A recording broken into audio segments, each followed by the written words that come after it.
The past few days, I had been tagging along with a matchmaking group. My intention? To enjoy the free food and drinks at the events while blending into the lively atmosphere. Honestly, I wasn't there to find love, but rather to amuse myself by observing the dating habits of modern bachelors and bachelorettes.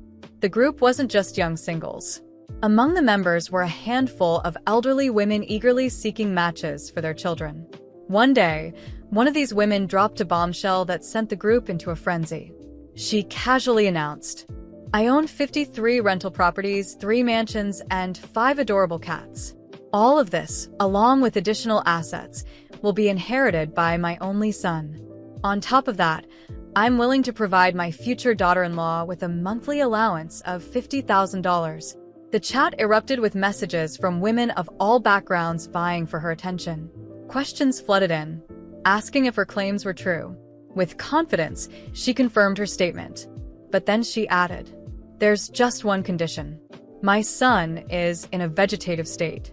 I hope his future wife won't mind." A heavy silence fell over the group, but I couldn't help chuckling.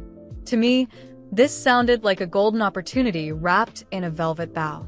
I had already decided long ago that marriage wasn't part of my plans. Why tie myself down? Life was better lived on my own terms.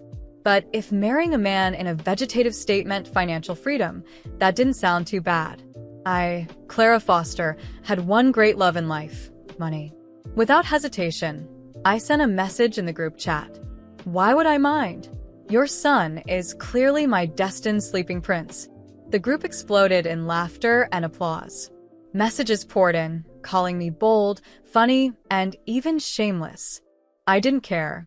To me, it was all worth it. Moments later, the woman messaged me privately. "Are you serious? Do you actually want to marry my son, or are you just joking?" "Of course I'm serious." "Why?" "For the money," I replied bluntly.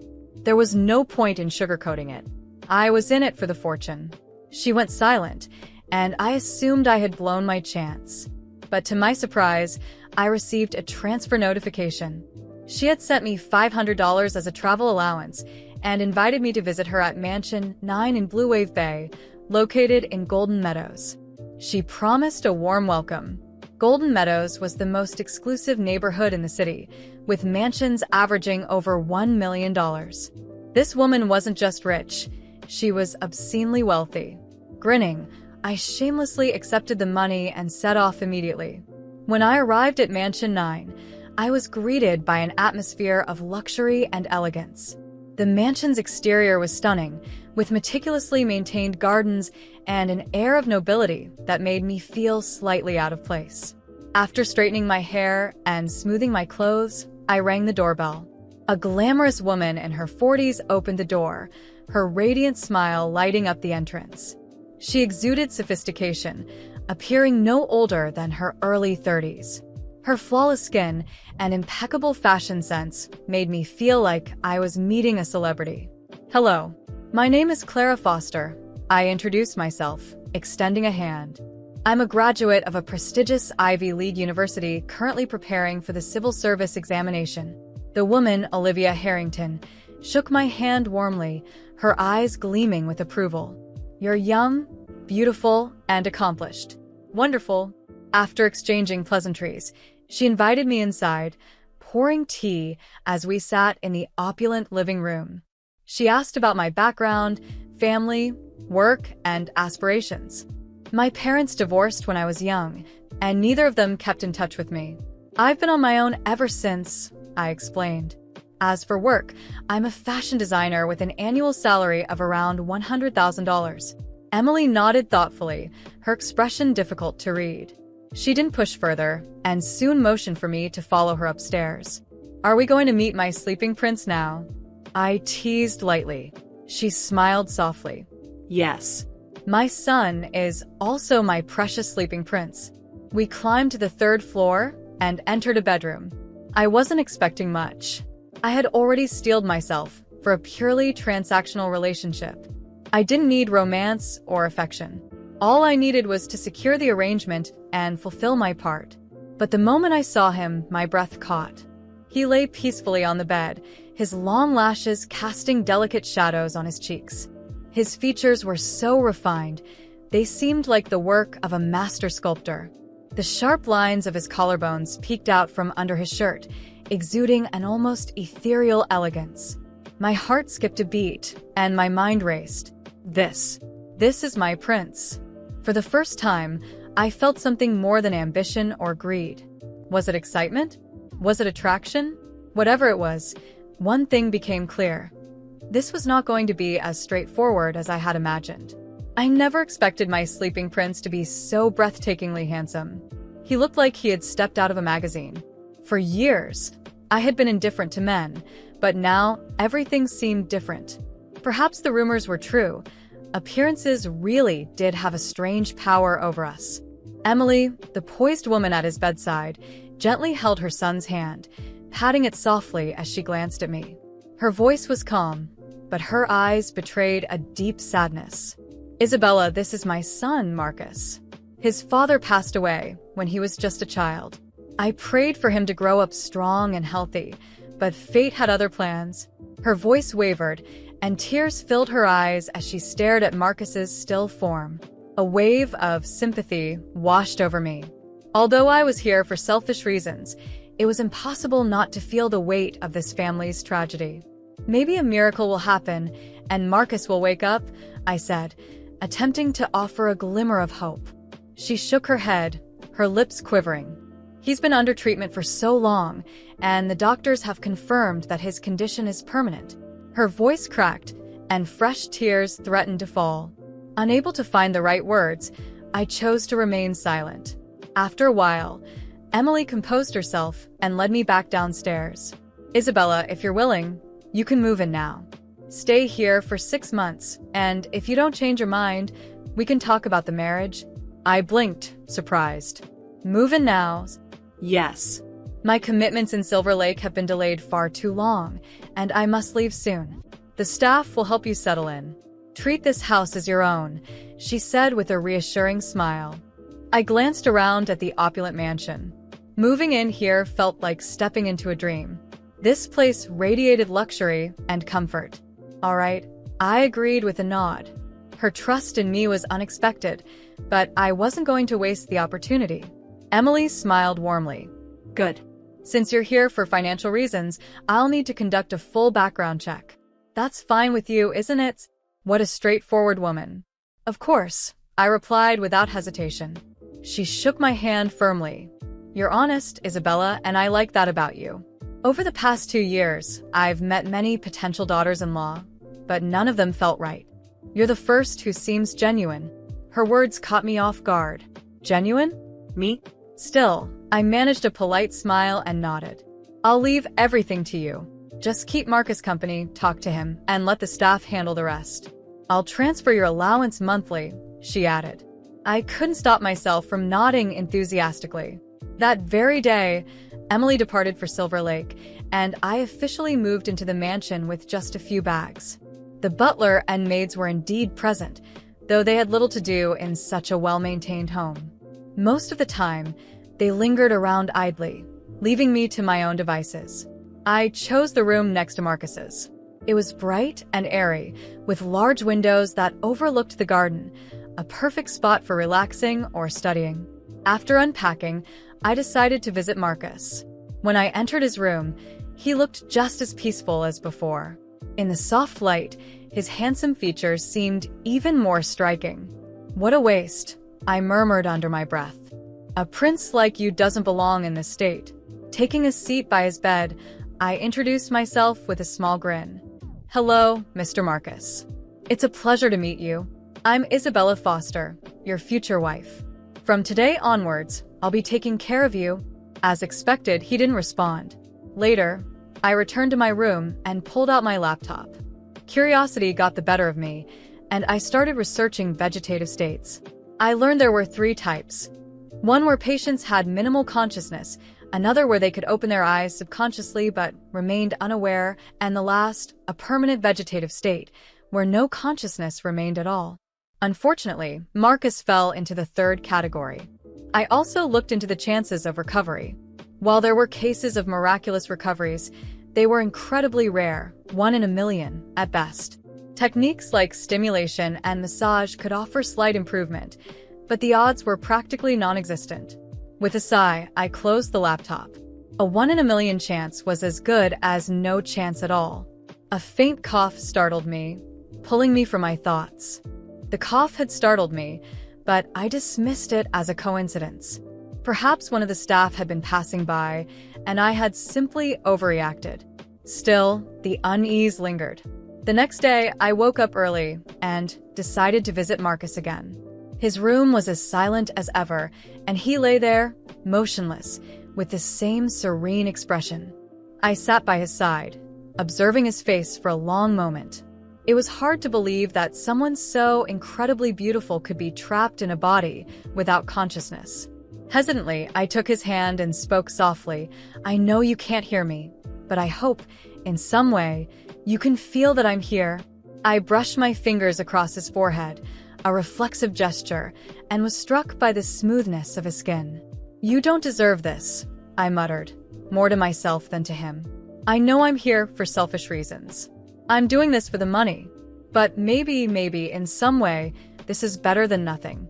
Maybe you know, deep down, that someone is here for you." Over the following days, my routine began to revolve around Marcus. In the mornings, I would visit him, talk about mundane things, and read aloud from whatever book I could find in the house. In the afternoons, I took time for myself, strolling through the gardens or attempting to study, though my thoughts often wandered. At night, before bed, I would stop by his room for a brief goodnight conversation. One evening, as I was saying goodbye, I noticed something odd. His hand felt warmer than usual. It was subtle, but it caught my attention. I told myself it was nothing, just my imagination. Yet that night, I dreamed of him. In the dream, Marcus opened his eyes and smiled at me. His smile was warm, almost radiant, and though his lips moved, I couldn't understand what he was saying. I woke up with a start, my heart racing, and found it difficult to fall back asleep. In the days that followed, small details began to gnaw at me. One of the maids casually mentioned hearing a sound from Marcus's room during the night, but I dismissed it as her imagination. Still, something seemed to be shifting, whether in him or in me, I wasn't sure. I began to feel an inexplicable connection to him, as though he were becoming a part of my life in a way I hadn't anticipated. Then, one morning, while I was holding his hand and reading to him, I felt it. A faint movement. It was so slight I almost doubted myself, but his hand had undeniably responded to mine. My breath caught, and I stared at him, searching for any other signs of awareness. His face remained as still as ever, but I couldn't shake what I had felt. "Marcus? Can you hear me?"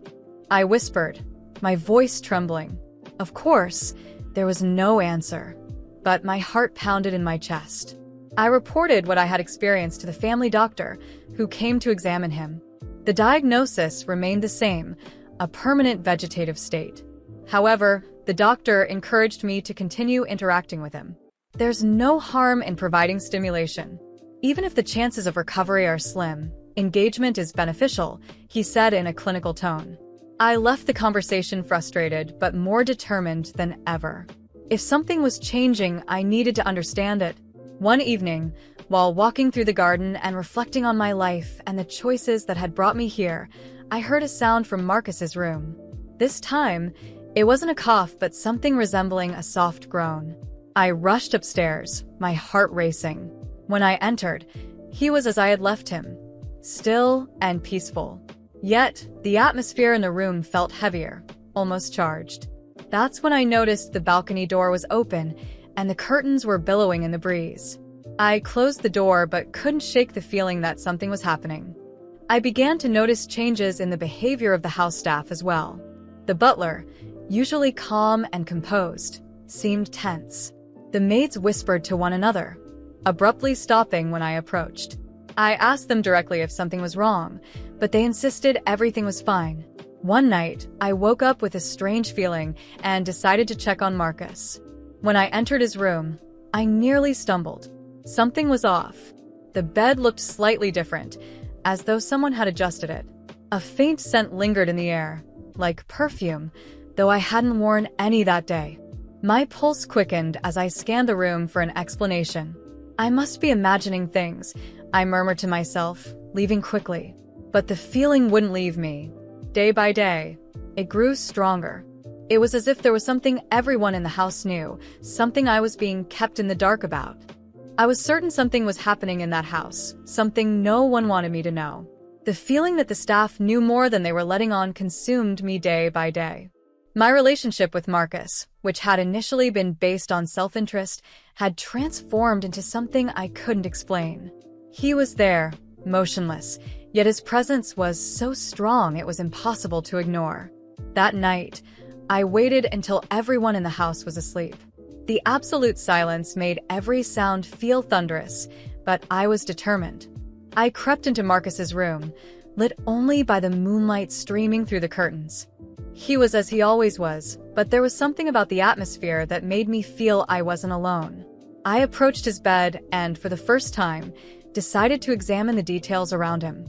That's when I noticed something strange, a small journal tucked under the bedside table, almost out of sight.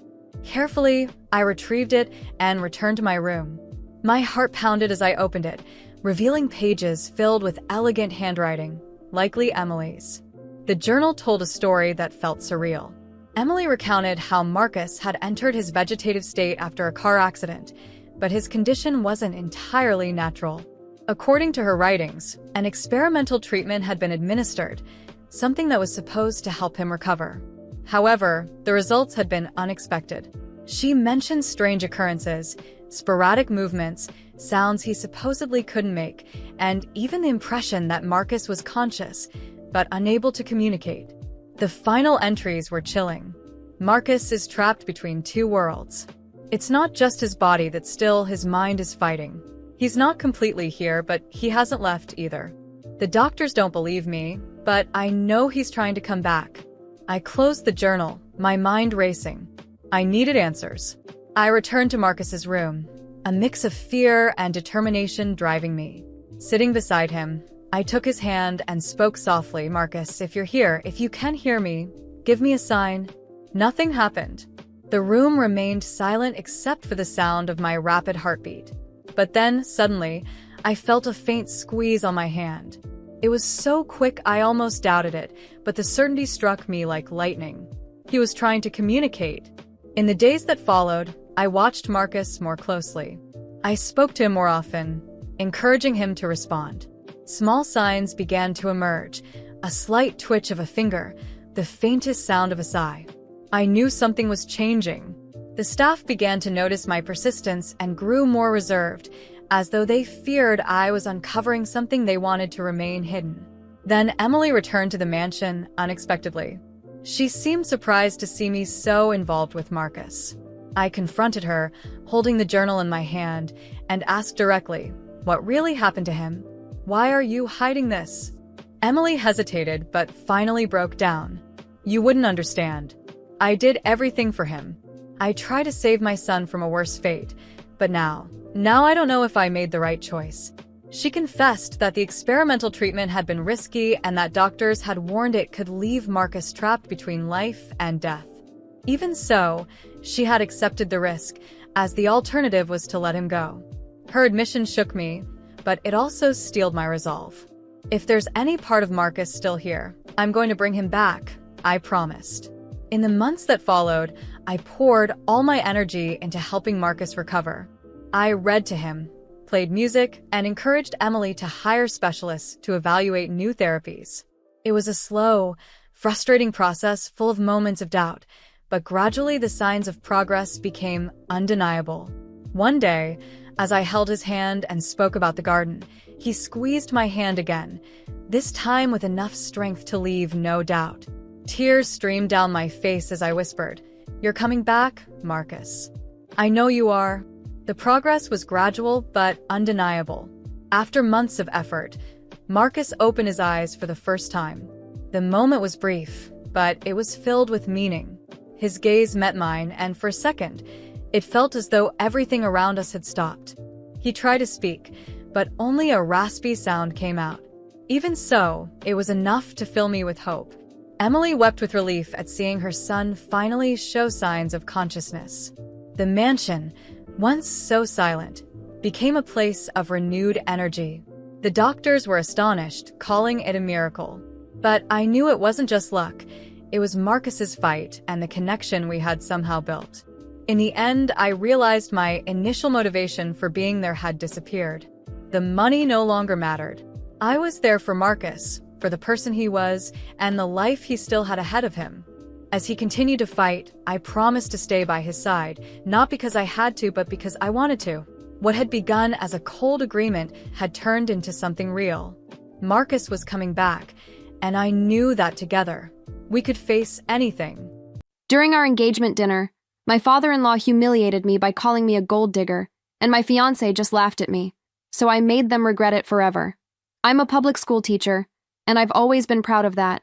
Not because the pay is great, it isn't, but because I genuinely believe in what I do. When I met him at a coffee shop near the university 2 years ago, he seemed to admire that about me. He was finishing his MBA, talking about wanting to make a difference in the world, and I thought we shared the same values. I should have known better when he suggested we meet his parents at Chez Laurent, the kind of restaurant where a single appetizer costs more than I spend on groceries in a week. I spent my entire weekend's tip money from my part-time waitressing job on a dress that would fit in. The black wrap dress wasn't designer, but it was elegant enough, I hoped. His parents arrived fashionably late, his father in a tailored suit that probably cost more than my monthly rent, his mother dripping in diamonds that caught the chandelier light. They greeted me with the kind of polite smiles that never reached the eyes, the ones I'd learned to recognize from parent-teacher conferences with entitled families. Dinner started pleasantly enough. His mother asked about my work, though I noticed how her smile tightened when I mentioned teaching at Roosevelt Elementary, one of the district's Title I schools. His father remained mostly silent, studying me like I was a specimen under a microscope. The conversation flowed around topics I could barely contribute to: their recent trip to the Hamptons, renovations on their vacation home in Aspen, mutual friends I'd never heard of. I tried to engage, sharing a story about my students' science fair, but I could see I was losing their attention. When the dessert course arrived, a $70 chocolate soufflé, his father finally spoke directly to me. "So, dear, tell me honestly, what exactly do you see in our son?" The question caught me off guard. I started to answer about his kindness, his intelligence, how he made me laugh, but his father cut me off with a wave of his hand. "Let me rephrase that. What do you really see in him? Because from where I'm sitting, this looks pretty convenient for you. A struggling teacher landing a wealthy husband? Some might call that lucky. Others might call it calculating." The word hung in the air like a slap. Calculating. The implication was crystal clear, but I couldn't quite believe he'd said it so directly. My face burned with humiliation as other diners began to glance our way. "Dad?" my fiancé said, but his voice was weak, uncertain. "Oh, come now. Son, let's call a spade a spade. She's pretty enough, I'll give her that. But what else does she bring to the table? A teacher's salary? Student loans? A family that can't even afford to contribute to the wedding?" Each word was a calculated strike. He'd clearly done his research, knew exactly how to wound me. My hands trembled as I set down my fork, the soufflé untouched. "I think there's been a misunderstanding," I managed to say, my voice surprisingly steady. "I never asked for anything from your family. I pay my own bills, and I was planning to pay for half our wedding." His father laughed, a cold sound that made my skin crawl. How noble! And what exactly would half a wedding be from someone making $35,000 a year? A pizza party in a school gymnasium? That's when I looked at my fiancé, expecting him to finally speak up, to defend me, to show some backbone. Instead, he was staring at his plate, his face red with embarrassment, not for me, but for the scene I was supposedly causing. And then he laughed, a nervous, uncomfortable chuckle that somehow hurt worse than his father's cruelty. He was choosing their approval over my dignity, and he didn't even have the courage to do it intentionally. I reached for my engagement ring with steady hands. The 2-carat diamond that had once symbolized our future together now felt like a shackle. I slipped it off my finger and placed it gently next to the untouched soufflé. "Thank you for dinner," I said, standing gracefully, "and thank you for showing me exactly who you all are." I walked out of that restaurant with my head high, leaving behind not just the ring, but the illusion that I'd found someone worthy of sharing my life with. The next morning, I woke up feeling strangely light, like I'd been holding my breath for months and could finally exhale. I was still in yesterday's black dress, having collapsed on my couch the moment I got home. My small apartment felt different somehow. Not smaller or shabbier, but more mine. I was making coffee when the knocking started. Loud, insistent, desperate. I knew it was him before I looked through the peephole. He stood there with an enormous bouquet of white roses and that kicked puppy expression he wore whenever he'd disappointed someone. "Please," he said when I opened the door. "Can we talk?" I let him in, mostly because I didn't want my neighbors witnessing whatever this was about to become. He thrust the flowers at me like they were some kind of peace offering, and I noticed his hands were shaking. "These are beautiful," I said, setting them on my kitchen counter without looking for a vase. "But they don't change anything." My father was completely out of line, he began, pacing around my tiny living room like a caged animal. "He had no right to say those things. He doesn't understand us, doesn't understand what we have." I watched him pace, noting how he couldn't meet my eyes. "What do we have exactly?" "Love," he said, finally looking at me. "We love each other. That's what matters, right? Not what my father thinks, not what anyone thinks. If that's true, then where were you last night? Where was that love when your father was humiliating me?" His face crumpled. I was shocked. I didn't know what to say. "I've never seen him act like that before. Haven't you?" I asked quietly. "Because I have. I've seen the way he looks at me, the way he dismisses anything I say. I've seen how you defer to him on everything, where we go to dinner, what we talk about, even what we watch on TV when they visit. That's not true, isn't it? When was the last time you disagreed with your father about anything? When was the last time you chose what you wanted over what would make him proud?" He stopped pacing, and for a moment, I thought I might have gotten through to him. But then he pulled out the ring box, and my heart sank. "Look, I talked to him this morning. He feels terrible. He wants to take us both to dinner next week to apologize. He'll pay for the whole wedding. Anything you want. We can have it at the country club. Invite all your friends from school." The country club, where his family were members and mine would be guests, where every detail would be chosen to impress his father's friends rather than celebrate our love. "You still don't get it," I said, sinking onto my couch. "This isn't about money or wedding venues. It's about respect. It's about you standing up for the person you supposedly want to spend your life with." "I do want that," he said, sitting beside me and trying to take my hand. "You're the best thing that's ever happened to me. Please just put the ring back on. We'll figure this out. Will we? Or will you just find new ways to smooth things over, to make everyone comfortable except me?" He was quiet for a long moment, and I could see him struggling with something. Finally, he spoke, his voice small and defeated. "He controls everything. The trust fund, my job at his company, even this apartment. It's all his. If I defy him completely, I lose everything I've worked for." And there it was. The truth I'd been trying not to see for 2 years. He wasn't choosing between me and his father. He was choosing between me and his comfortable life. And I already knew which one mattered more. "I understand," I said softly. "I do. But I can't marry someone who sees our relationship as something to be managed rather than defended." He tried to argue, tried to explain, tried to make me understand the pressure he was under. But I'd heard enough. When he finally left, he took the ring with him, and I felt that strange lightness again. The calls started 3 days later. My phone would ring at all hours, during my lunch break, while I was grading papers, even at 6 in the morning. Each time his name would flash on the screen, and each time I'd let it go to voicemail.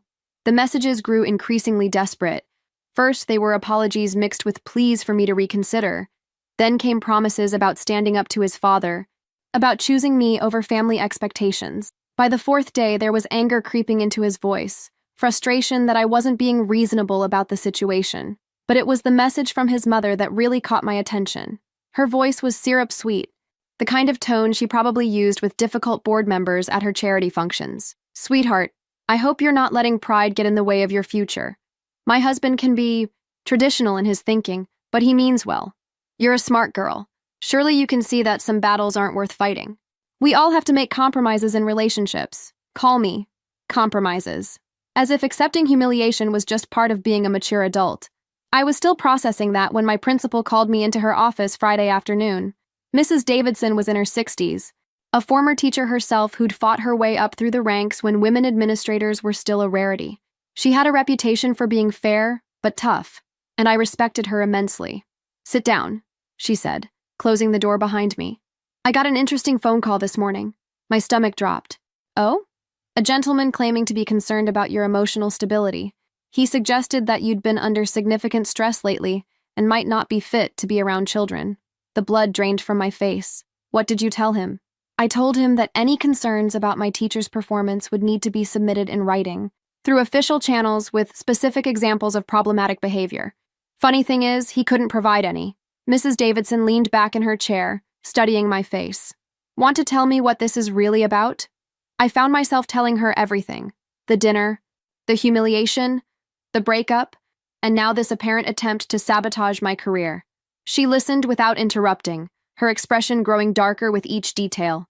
That's harassment, she said when I finished. And it's incredibly stupid harassment at that. I've been watching you teach for 3 years. Your students adore you, your test scores are excellent, and you've never had a single behavioral incident. If anything, you're one of our most stable teachers. Relief flooded through me, followed quickly by anger. It was one thing to attack me personally, but to go after my livelihood, my ability to support myself, that was a new low. What should I do? I asked. Nothing for now. But if he calls again, I'll be forwarding his information to our legal department. We don't take kindly to outside interference with our staff. Walking home that afternoon, I felt a strange mixture of vindication and sadness. His father's attempt to punish me had backfired, but it had also confirmed something I'd been trying not to acknowledge. This family would never accept me. And worse, they'd actively work to destroy me if I didn't fall in line. That evening, I finally listened to the voicemails from my ex-fiancé. In the most recent one, his voice was strained, exhausted. I don't know what else to do. My father says you're being dramatic, that this whole thing is blown out of proportion. Maybe if you just apologized for walking out, we could move past this. Call me back, please. Apologized. For having enough self-respect to leave when I was being insulted. For refusing to accept unacceptable behavior. I deleted all the messages without returning the call. Some bridges, once burned, should stay that way. My roommate found me that weekend sitting on our living room floor, surrounded by bridal magazines I'd been collecting for months. I was methodically tearing out pages, venue photos, dress designs, flower arrangements, and dropping them into a large trash bag. Therapeutic destruction? She asked, settling down beside me with 2 cups of coffee. Something like that, I said, ripping out a particularly lavish spread of wedding cakes. I can't believe I wasted so much money on these stupid magazines. She picked up one of the torn pages, a photo of a bride in an elaborate ball gown. You know what we should do? Burn them. I looked up at her, surprised. What? Seriously.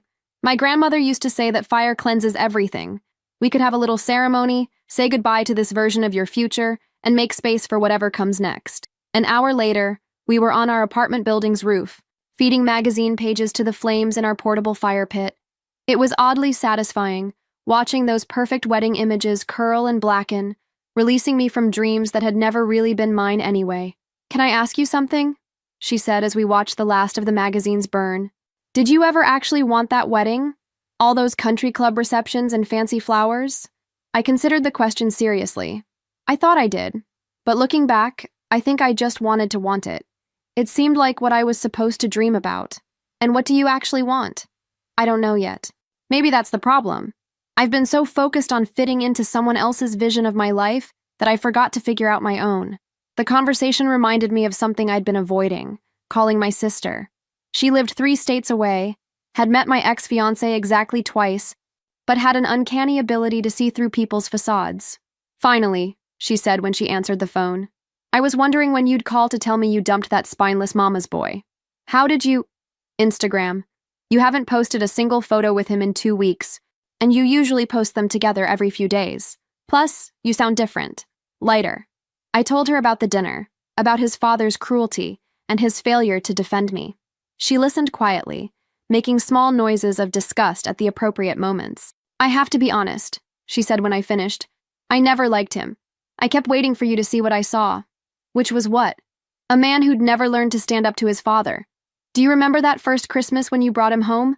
Dad made some joke about his fancy car, and instead of laughing it off, he launched into this whole explanation about how it was a graduation gift, how he'd worked hard to earn it, like he needed our approval to justify having nice things. I did remember that.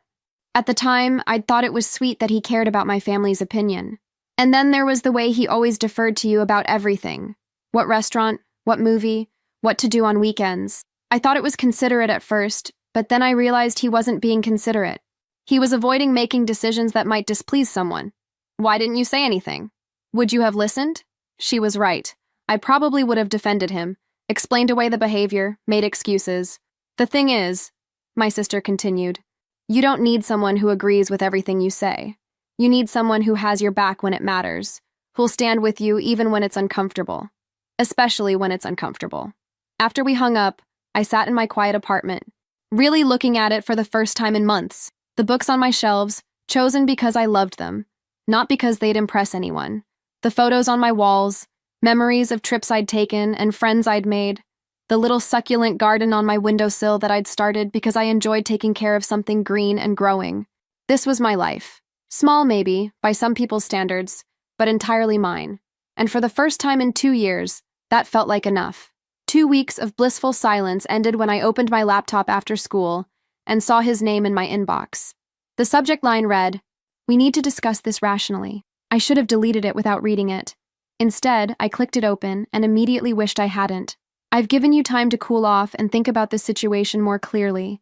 I understand you were upset about dinner with my parents, but your reaction was completely disproportionate to what actually happened. My father was simply being protective of his family, which is natural for any parent in his position. Your dramatic exit embarrassed everyone involved and created unnecessary conflict. I've been trying to smooth things over with my family while also giving you space to calm down, but I'm starting to think you're enjoying the attention this whole situation has created. I've spoken with several people about this, and they all agree that you're being unreasonable. Relationships require compromise, and sometimes that means accepting that not everyone will express themselves the way you'd prefer. My father comes from a different generation, with different communication styles. I think we should take a break until you're ready to be more mature about this situation.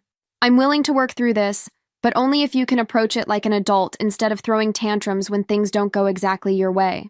My parents have offered to pay for couples counseling if you think that would help you process your feelings more constructively. They genuinely want to move forward and build a relationship with you, but that requires effort from both sides. Let me know when you're ready to have a rational conversation about our future. I read it 3 times, my disbelief growing with each pass. He'd managed to rewrite history completely, casting himself as the patient, reasonable partner dealing with my emotional instability. His father's deliberate cruelty had become a different communication style. My self-respect had become a tantrum. But it was the phrase, "I've spoken with several people about this," that really got to me. He'd been discussing our private situation with others, probably seeking validation for his version of events. I wondered if he'd mentioned his father's attempt to sabotage my career, or if that detail had been conveniently omitted from his narrative. The most infuriating part was his assumption that I'd eventually come crawling back, properly chastened and ready to apologize for the crime of having boundaries. The email read like a parent scolding a difficult child, not a man addressing someone he claimed to love. I started typing a response several times. First, a point-by-point rebuttal of his revisionist history. Then, a detailed explanation of why his father's behavior was unacceptable, and his failure to defend me was relationship ending. Finally, I considered a simple, "go to hell," and calling it done. In the end, I closed the laptop without responding at all. My roommate found me in the kitchen an hour later, aggressively chopping vegetables for dinner with more force than necessary. "Bad day?" she asked, noting the pile of perfectly minced onions. Email from he who shall not be named. Apparently, I'm dramatic and immature, and I should be grateful his father was just being protective. "Oh, honey," she said, taking the knife away from me before I injured myself. "Please tell me you're not actually considering responding to that garbage." "I'm not. But I want to. I want to explain exactly why he's wrong, why his father's behavior was unacceptable, why his entire family operates like some kind of toxic monarchy where everyone has to bow down to the patriarch. But you won't, because you're smarter than that." She was right.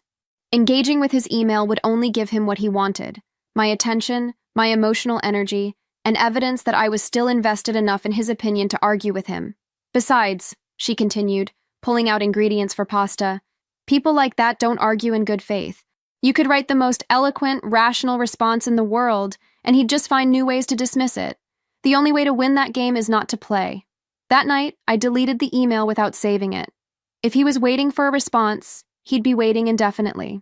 Some conversations aren't worth having, especially with people who've already decided you're wrong before you've even spoken. I almost didn't recognize her voice when she called. His mother had never contacted me directly before. All previous interactions had been filtered through her son. Carefully orchestrated family gatherings where conversation stayed safely in shallow waters. "I was wondering if you might have time for coffee," she said, her usual commanding tone replaced by something softer, more uncertain. "There's something I'd like to discuss with you." Every instinct told me to decline.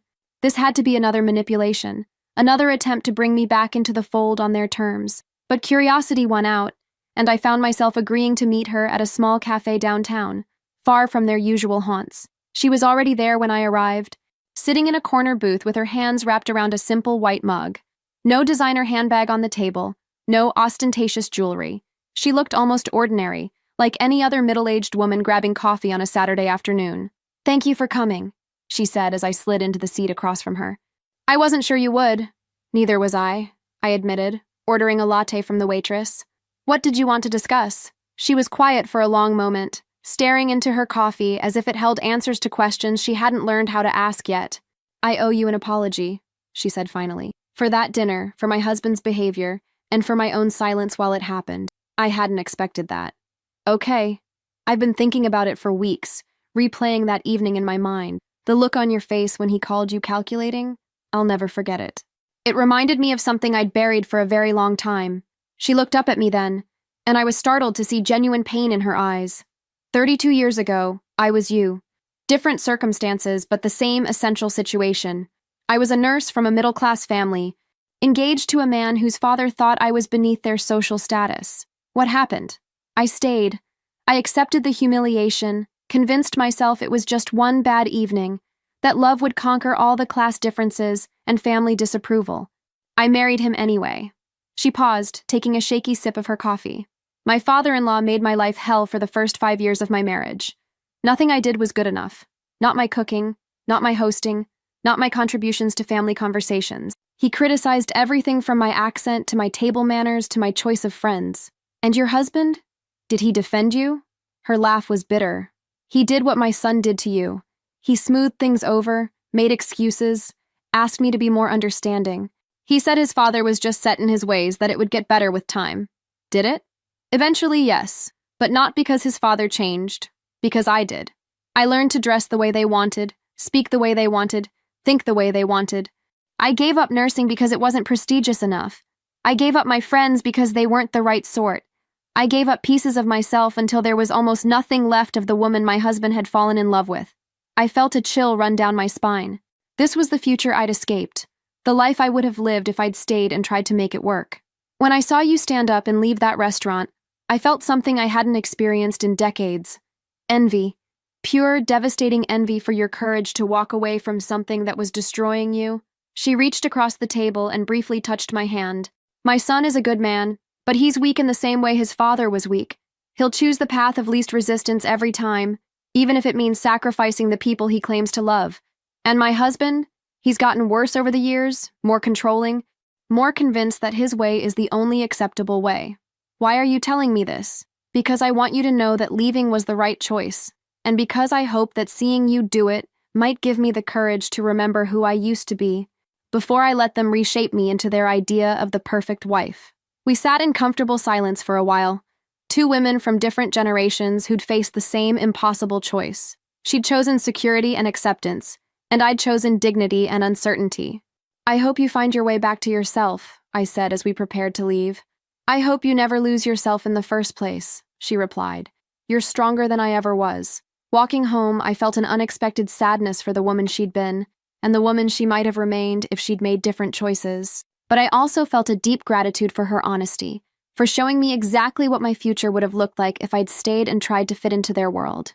A month later, I was knee-deep in packing boxes, when I heard the familiar knock on my door. I'd found a small house with a garden across town. Nothing fancy, but it was mine, and it felt like a fresh start. I wasn't expecting anyone, especially not him. He looked different when I opened the door. Thinner, with dark circles under his eyes and a nervous energy I hadn't seen before. In his hand was a crumpled piece of paper that he clutched like a lifeline. "Can I come in? Please. I have something to show you." Against my better judgment, I let him inside. He looked around at the half-packed boxes, the apartment that was slowly being stripped of my presence. "You're really leaving," he said, and there was genuine surprise in his voice. as if he'd expected me to stay frozen in place until he decided to come back. "I found a house," I said simply. "Small, but it has a garden. I've always wanted to grow my own tomatoes." He smiled at that, a genuine smile I remembered from our early days together. "You mentioned that on our third date. You said you wanted to can your own pasta sauce someday." The fact that he remembered surprised me. "What did you want to show me?" He handed me the crumpled paper with shaking hands. It was a letter, written in his father's distinctive handwriting, though the tone was unlike anything I'd ever seen from him. "You ungrateful little shit. After everything I've done for you, this is how you repay me? Walking away from the family business to chase some foolish notion of independence? And for what? For that gold-digging teacher who couldn't even pretend to be grateful for our generosity? I've spent 30 years building this company, building our reputation, and you're willing to throw it all away for someone who will never be good enough for our family. If you think I'll welcome you back when this juvenile rebellion runs its course, you're mistaken." I looked up at him, shocked. "He wrote this?" 2 days ago, when I told him I'd accepted a position with Morrison Tech downtown. It's a startup. Nothing glamorous, but it's mine. My decisions, my work, my successes and failures. "You left the family business?" He nodded, running his hands through his hair. "It took me weeks to work up the courage. I kept thinking about what you said, about never choosing what I wanted over what would make him proud. You were right. I've spent my whole life seeking his approval, and it was killing me. It was killing us." I felt something shift inside me. Not hope, exactly, but recognition. This was the man I'd thought I was marrying, before his family's dynamics had obscured him. "I've been seeing a therapist," he continued, "trying to understand why I let him control so much of my life, why I couldn't stand up for you when it mattered. She says I have something called enmeshment issues with my family." "That's a start," I said carefully. "But therapy doesn't erase what happened. It doesn't change the fact that when I needed you most, you weren't there." "I know, and I know I probably don't deserve another chance, but I'm asking for one anyway. Not to go back to how things were, I don't want that either. But maybe we could try again, as the people we actually are, instead of the people they expected us to be." I looked at him standing in my half-empty living room, holding evidence of his father's fury, having finally chosen his own path despite the cost. A part of me was proud of him, genuinely proud of the courage it must have taken to walk away from everything he'd known. "I don't know," I said honestly. "I'm not the same person who left that restaurant a month ago. I've learned things about myself, about what I want and don't want in a relationship. I can't go back to being the accommodating girlfriend who smooths over family conflicts. I'm not asking you to. I'm asking if you'd be willing to explore who we might be if we started over, with honesty this time instead of trying to fit into anyone else's expectations." I sat down on my couch, the letter still in my hands. "I need time, and I need to know that this isn't just rebellion against your father that will fade when the novelty wears off. I understand. Take all the time you need. I'll be at my new job, figuring out who I am when no one's telling me who to be. And maybe, if you decide you're willing to try again, we can figure out who we are together." After he left, I sat surrounded by boxes, holding his father's cruel letter. For the first time since that awful dinner, I felt a flicker of something I hadn't dared to feel. The possibility that the man I'd fallen in love with might still exist underneath all those years of family conditioning. The small velvet box appeared on my new doorstep 3 days after I'd moved into the house. No note, no explanation, just my name written in elegant script on the attached card. Inside was the most beautiful ring I'd ever seen. Not large or flashy, but undeniably precious. A deep blue sapphire surrounded by tiny diamonds, set in white gold that had the patina of age. It was clearly vintage, clearly valuable, and clearly not from him. My phone rang as I was still staring at it. "Do you like it?" His mother's voice was softer than I'd ever heard it. "It's beautiful, but I can't accept this. It's too much." "It belonged to my grandmother," she said. "She left it to me when I was about your age, newly married, and trying to find my place in a family that didn't understand me." I sank onto my new couch, the ring box still open in my lap. "Why are you giving it to me?" "Because my husband always hated it. Said it wasn't impressive enough, not flashy enough to represent our family's status. He wanted me to have it reset with a larger stone, something that would make more of a statement at social events. But you didn't." "No. It was the only thing I kept that was truly mine, a connection to the woman I'd been before I married into their world. I've worn it exactly 3 times in 32 years, always when my husband wasn't around to disapprove." I could hear her voice catching slightly. And I realized this conversation was as emotional for her as it was unexpected for me. I want you to have it because you did what I never could. You walked away when staying would have cost you yourself. And because, she paused, struggling with the words, because I've started painting again. Painting? I was an art student when I met my husband. I gave it up after we married. He said it was a hobby, not serious enough for someone in our position. But watching you choose yourself over security made me remember who I used to be. I slipped the ring onto my right hand. It fit perfectly, as if it had been waiting for me. I've enrolled in classes at the community college, she continued. Nothing dramatic, just watercolors twice a week. But it feels like coming back to life. What does your husband think? He doesn't know yet. I'm not ready for that battle. But having something that's entirely mine again, it's terrifying and wonderful. After we hung up, I sat in my new living room, surrounded by unpacked boxes, and holding my hand up to catch the light through the sapphire. It wasn't an engagement ring or a promise of forever. It was something better. It was a reminder that sometimes the most valuable gifts come from unexpected sources, and that solidarity between women can bridge even the widest gaps. I spent the rest of the afternoon arranging furniture and hanging pictures, making decisions based entirely on what I liked, rather than what would impress visitors or fit someone else's aesthetic. The house was small, but every corner felt like me. The reading nook by the window where morning light would be perfect for grading papers. The kitchen with enough counter space for serious cooking experiments. The back door that opened onto a yard where I could finally plant that garden. When evening came, I stood on my back porch wearing the sapphire ring and looking out at the space that would soon hold tomatoes and herbs and whatever else I decided to grow. For the first time in years, my future felt entirely my own, full of possibilities I got to choose. 3 months into what we cautiously called trying again, I learned that rebuilding trust is like growing a garden. It requires patience, consistent care, and the acceptance that some things might not take root no matter how much you want them to. We met twice a week for coffee, never at my house, never at his apartment. Neutral territory felt safer somehow, as if the weight of our history might crush these tentative new conversations before they had a chance to grow into something real. He told me about his new job, how strange it felt to make decisions without checking with his father first, how the other developers respected his ideas simply because they were good ideas, not because of his family name. I told him about my garden, how satisfying it was to watch things grow from seeds I'd planted with my own hands. The sessions with the couples therapist were harder. Dr. Martinez had a way of asking questions that stripped away all the careful politeness we'd developed, forcing us to examine the infected wounds we'd been trying to ignore. "Tell me about trust," she said during our 6th session. "What does it mean to each of you, and where do you think it broke down?" "I need to know that when someone attacks me, he'll defend me," I said, looking directly at him. "Not smooth things over afterward, not make excuses for why it happened, but stand up in the moment when it matters. And I need to know that she won't give up on us the moment things get difficult," he replied. "That she'll give me a chance to do better instead of just walking away." "But walking away wasn't giving up," Dr. Martinez observed. "It was self-preservation. Can you see the difference?" That session ended with both of us in tears, finally acknowledging that my leaving hadn't been abandonment, it had been survival. His father, predictably, had not taken his defection well. The calls started friendly enough, offers to discuss this misunderstanding, invitations to family dinners where they could work things out. When those failed, the tone shifted to anger, then disappointment, then calculated cruelty designed to make him question his choices. "He's cutting me out of the will," he told me one afternoon, stirring his coffee absently. "Made a point of having his lawyer call to inform me officially.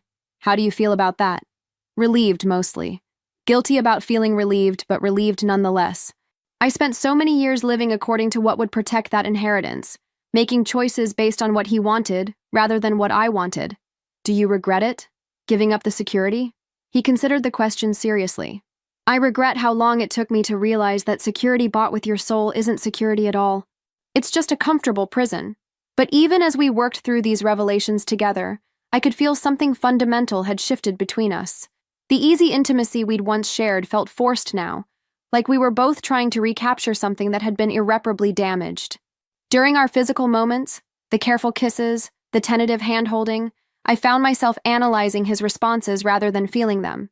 When he laughed at my jokes, I wondered if he was performing happiness. When he agreed with my opinions, I questioned whether it was genuine or just conflict avoidance. I don't trust my own judgment anymore, I confessed to my roommate one evening. I can't tell if I'm being unfairly suspicious or if my instincts are trying to protect me from making the same mistake twice. Maybe both, she said gently. Maybe you need more time. Or maybe some things just can't be unbroken.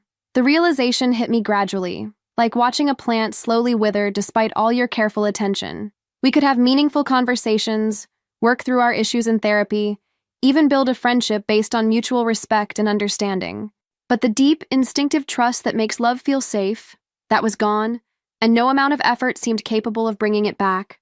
I found myself holding back, keeping parts of myself in reserve, always maintaining an escape route, and he seemed to sense it, trying harder and harder to prove his reliability, which only made everything feel more performative and less genuine. The sapphire ring on my finger had become a daily reminder that sometimes the kindest thing you can do for someone is acknowledge when something beautiful has reached its end. I cooked dinner for him on a Tuesday evening in late September, the first time he'd been to my house since I'd moved in.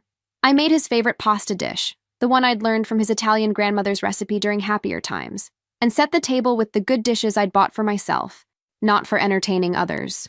We ate quietly, making small talk about work and the weather, both of us sensing that something significant was happening without being quite ready to name it. He complimented the meal, helped clear the dishes, and settled onto my couch as if we were any ordinary couple spending a pleasant evening together. But we weren't ordinary, and we weren't really a couple anymore, despite our best efforts to pretend otherwise.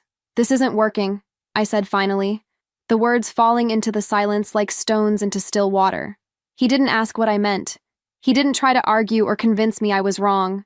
He just nodded slowly, his shoulders sagging with what looked like relief mixed with sadness. "I know," he said quietly. "I've known for weeks, but I didn't want to admit it. We're trying so hard to rebuild something that we're both exhausted. And what we're building, it doesn't feel like us anymore. It feels like a performance of what we think a healthy relationship should look like." He leaned forward, elbows on his knees, staring at his hands. "I love you. I need you to know that. What I felt for you was real. What I still feel is real. I know. I love you too. But love isn't always enough, is it? Sometimes love means recognizing when you've broken something beyond repair." We sat in silence for a long time, both of us crying quietly for the future we'd planned and the people we'd been when we'd believed in it. There was no anger now, no blame or recrimination, just the deep sadness of two people acknowledging a painful truth. "I think I needed to lose you to learn how to stand up for myself," he said eventually. "And maybe you needed to leave to learn that you're strong enough to choose yourself over security. We became different people through this. Better people maybe, but not people who fit together anymore." "I keep thinking about parallel lines," he said, wiping his eyes with the back of his hand. "They're perfectly straight, perfectly themselves, but they never intersect. They can run alongside each other forever, but they never actually meet." It was a beautiful metaphor and painfully accurate.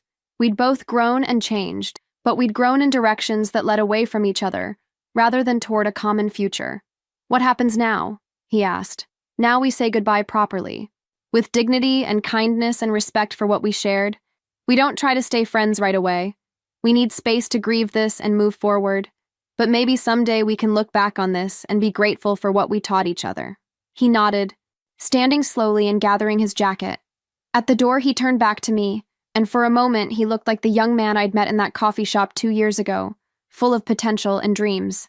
"Thank you," he said, "for leaving when you did, for giving me a chance to try again, and for being brave enough to end this when we both knew it was over.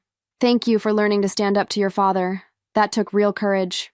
We hugged goodbye, a real hug that acknowledged both what we'd lost and what we'd gained.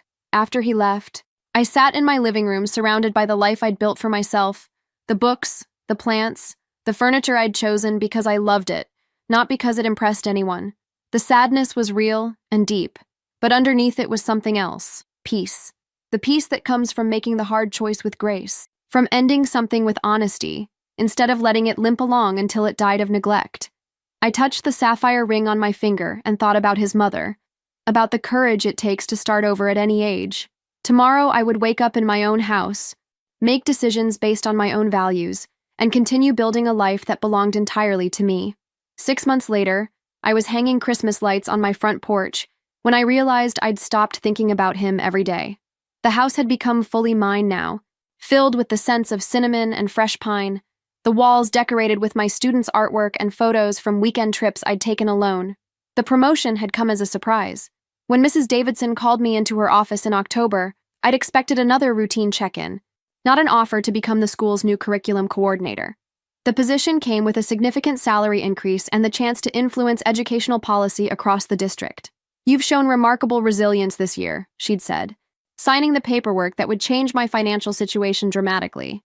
"And your innovative teaching methods have caught the attention of the State Education Board. We need someone with your vision and backbone in leadership." I'd used the money I'd saved for wedding expenses as a down payment on the house, but the promotion meant I could finally breathe financially.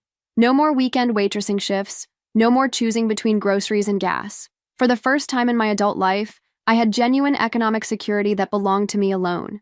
The dating had started slowly. Coffee dates with the librarian from the downtown branch, dinner with my neighbor's brother who was visiting from Portland.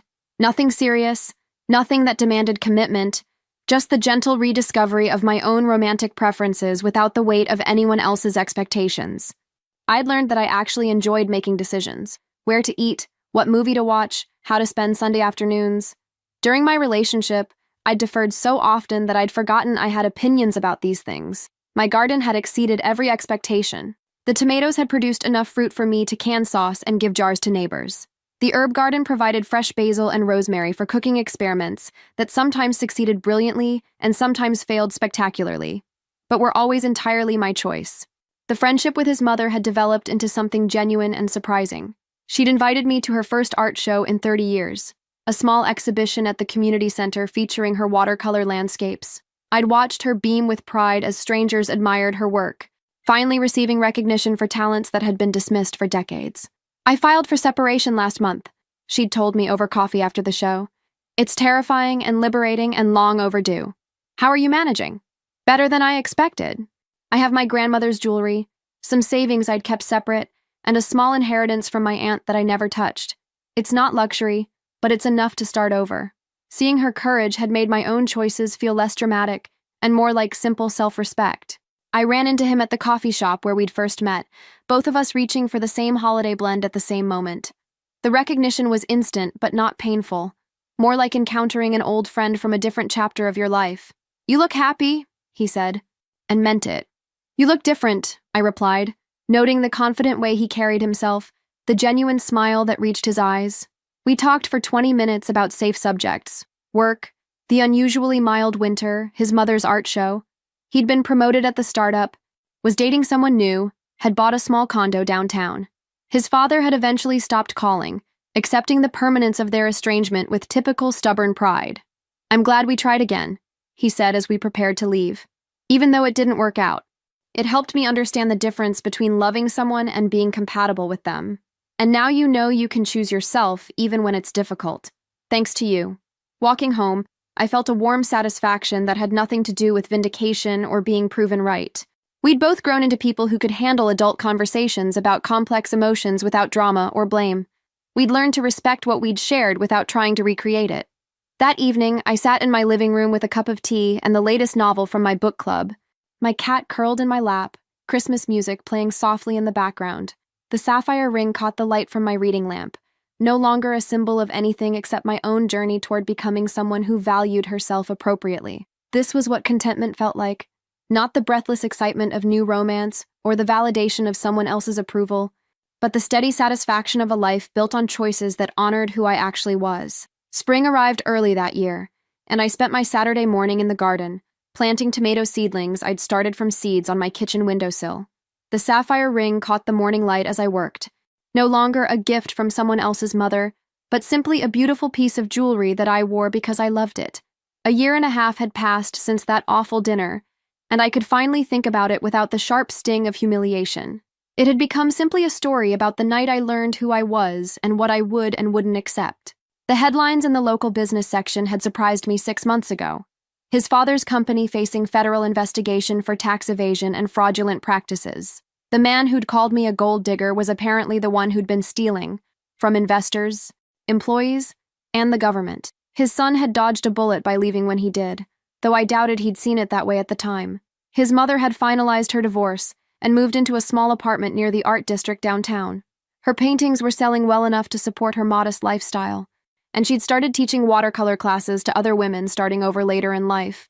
She'd found her tribe, her purpose, and her voice. My ex-fiancé was engaged again, to a woman he'd met at his startup who came from a background similar to his own. The announcement in the society pages showed them both smiling genuinely, and I felt nothing but happiness for them. They looked like they fit together in a way he and I never had, even at our best. I was dating someone new myself, a fellow teacher who coached soccer and made me laugh until my sides hurt. He'd never met his father's approval because his father had died when he was 12, and he'd learned early that the only person's opinion that mattered in his life choices was his own. We were taking things slowly, building friendship first, but there was an ease between us that felt healthy and sustainable. Sitting back on my heels, surrounded by the neat rows of vegetables I'd planted, I thought about fairy tales and happy endings. As a child, I'd believed that finding the right prince was the only path to happiness, that love conquered all obstacles if you just tried hard enough. But real life had taught me something more valuable. Sometimes the most loving thing you can do is walk away. Sometimes the happy ending is learning to rescue yourself. Sometimes the greatest romance is the one you build with your own life, creating something beautiful and meaningful that belongs entirely to you. The house around me hummed with the sounds of a life fully lived, the dishwasher running, my cat purring on the windowsill, music drifting from the radio in the kitchen. This was my castle, built not on someone else's foundation, but on the solid ground of my own choices and values. I no longer kept the sapphire ring as a reminder of strength I needed to find. I wore it because I'd become that strength. The shy teacher who'd been intimidated by wealthy in-laws had evolved into a woman who knew her worth and refused to settle for less than she deserved. That evening, I called my sister to tell her about the garden, about the promotion I'd received to assistant principal, about the vacation I was planning to Ireland this summer. She listened with the satisfaction of someone who'd always known I was stronger than I gave myself credit for. "Remember when you called me that night after the dinner?" she said. "You were so upset, convinced you'd made a mistake by walking away." "I remember. I knew then that you'd be fine. Not because walking away was easy, but because you finally chose yourself over comfort. That's when I knew you'd figured out the secret." "What secret?" "That you don't need anyone's permission to live your own life." After we hung up, I sat on my back porch, watching the sunset paint the sky in shades of orange and pink. Tomorrow was Sunday, and I'd planned a lazy morning with coffee and the newspaper, maybe some baking if the mood struck me, definitely some time in the garden checking on the progress of the seeds I'd planted. These were small pleasures, ordinary moments that might seem unremarkable to someone looking for dramatic transformation, but they represented something revolutionary to me, the radical act of building a life based on what brought me joy, rather than what impressed others. The fairy tale I'd written for myself didn't end with a wedding or a rescue or someone else completing me. It ended with the recognition that I'd been complete all along, just waiting for the courage to stop trying to fit into someone else's story and start writing my own. And they all lived authentically ever after.